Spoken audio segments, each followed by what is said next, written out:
When Simon Mawson and his partner Monique Termine took over a successful sex shop in 2018, they were shocked that they were denied banking and payment services from the major banks. The ANZ, the lady who we were dealing with, actually said, it's most likely because of the industry that you're trying to finance. Instead, they had to sign up with a minor financial institution that doesn't have branches or ATMs. They're not alone. Banking discrimination against certain businesses is widespread. It's really frustrating. Our industry is a completely different place to what it was 50 years ago. There's a huge focus on health and well-being. There's a huge focus on education. NAB is the only big bank that's upfront about denying services to specific industries. It doesn't deal with brothels, but does have some sex workers as customers. Others, like the Commonwealth Bank, say they assess applications on a case-by-case basis. Banks are pushing a range of these businesses underground.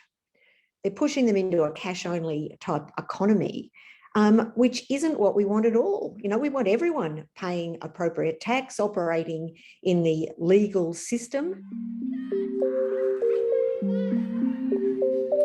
Sex workers have told the ABC most people in their industry have struggled to get banking services. Having accounts closed, having funds either frozen or actually seized, and being kicked off of financial services. The industry's also been denied access to global payment processors like PayPal and MasterCard. Where you don't actually have an option to process payments, you actually can't work. The big banks have been far from good corporate citizens themselves. In recent years, they've been fined for failing to stop their services being used for child exploitation and money laundering.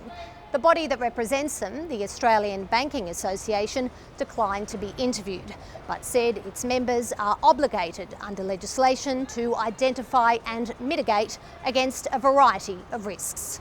And I think most Australians would think the last people that we'd make our moral arbiter would be the banking industry. The former Small Business Ombudsman says the right to banking should be enshrined in law. That would also help gun shops. Most store owners won't speak out for fear of losing access to banking services.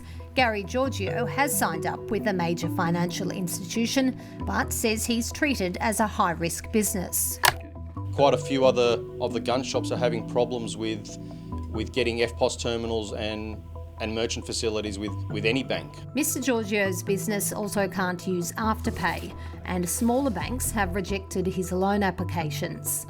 Afterpay says it does do business with some adult shops, but won't provide services to firearms businesses or sex workers.